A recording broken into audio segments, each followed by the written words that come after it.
매일 성경과 함께하는 오늘의 큐티 시간입니다.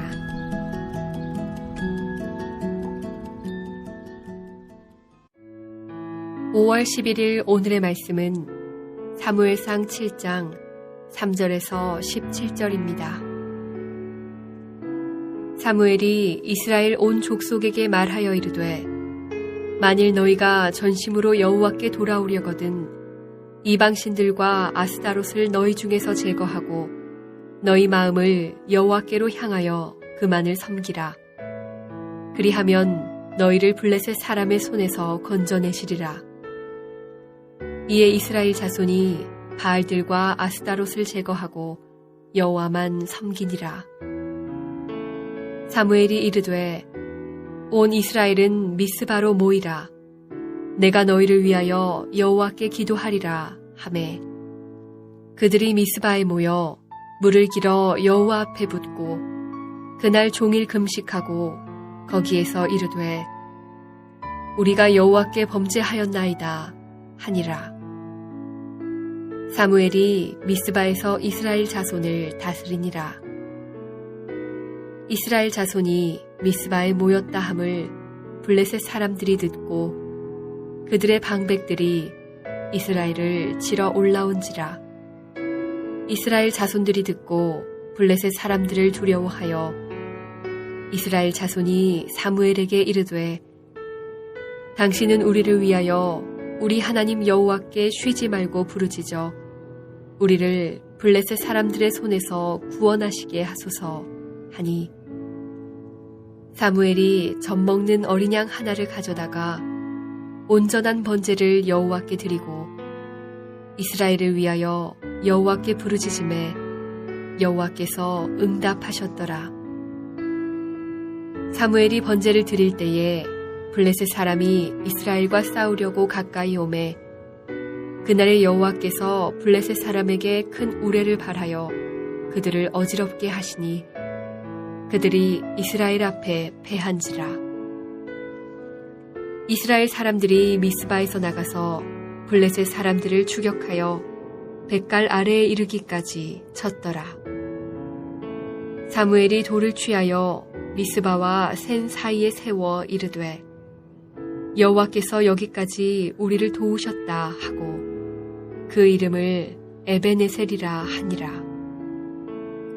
이에 블레셋 사람들이 굴복하여 다시는 이스라엘 지역 안에 들어오지 못하였으며 여호와의 손이 사무엘이 사는 날 동안에 블레셋 사람을 막으심에 블레셋 사람들이 이스라엘에게서 빼앗았던 성읍이 에그론부터 가드까지 이스라엘에게 회복되니 이스라엘이 그 사방 지역을 블레셋 사람들의 손에서 도로 찾았고 또 이스라엘과 아모리 사람 사이에 평화가 있었더라. 사무엘이 사는 날 동안에 이스라엘을 다스렸으되 해마다 베델과 길갈과 미스바로 순회하여 그 모든 곳에서 이스라엘을 다스렸고 라마로 돌아왔으니 이는 거기에 자기 집이 있음이니라.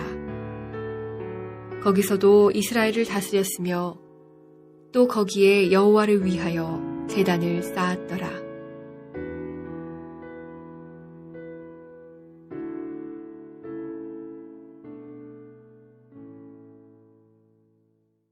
샬롬, 은혜로 여는 아침입니다. 오늘도 말씀을 통해 하나님을 알아가고 사무엘처럼 하나님과 동행하는 하루 되길 소망합니다. 하나님의 괴는 스스로 블레셋을 이기고 이스라엘로 돌아옵니다. 이를 본 이스라엘 자손들은 기뻐하며 제사를 드립니다. 이 사건을 계기로 여호와께서 자신들과 함께 계시기를 기대하기 시작합니다. 이때 한 사람의 역할이 매우 중요합니다. 그 사람은 바로 사무엘입니다. 사무엘은 이스라엘의 사사로 이스라엘 백성을 하나님께로 돌아오게 하는 역할을 감당했습니다. 말씀을 통해 사무엘의 모습을 지켜보며 하나님과 동행한 사람이 누리는 은혜를 확인하고 나 또한 그 은혜를 누리길 소망합니다. 사무엘은 백성에게 하나님께 돌아오는 방법을 알려줍니다. 진심으로 하나님께 돌아오려면 다른 신들을 버리고 여호와만을 섬겨야 함을 강조합니다. 왜냐하면 사사 시대를 지나면서 이스라엘 역시 하나님과 다른 신을 겸하여 섬겼기 때문입니다. 이런 신앙의 모습은 당시 고대 근동 풍습으로는 당연했습니다. 하지만 여호와 앞에서는 용납될 수 없는 행동이었습니다. 이번에는 사무엘이 이스라엘 백성을 미스바로 모이라고 명령합니다. 사무엘이 그들을 위해서 기도해 주기 위해서였습니다. 백성의 죄를 위해 중보기도 합니다. 오늘 말씀에 조금 특이한 행동이 있습니다. 6절.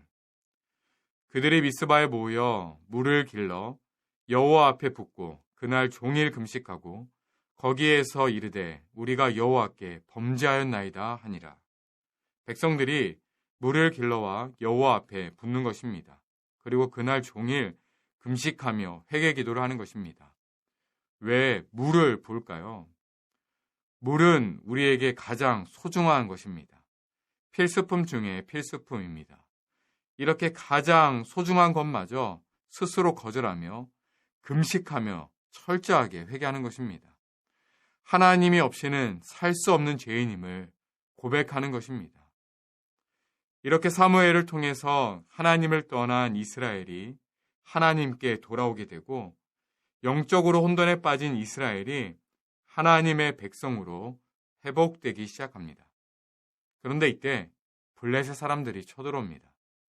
금식하며 기도하려고 모인 무방비 상태인 이스라엘을 공격해오는 것입니다.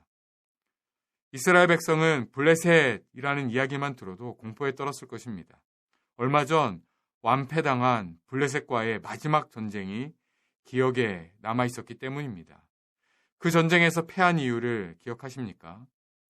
사무엘상 4장 3절에 장로들이 스스로 전쟁을 준비하여 무조건 여호와의 언약궤를 가지고 나갔습니다.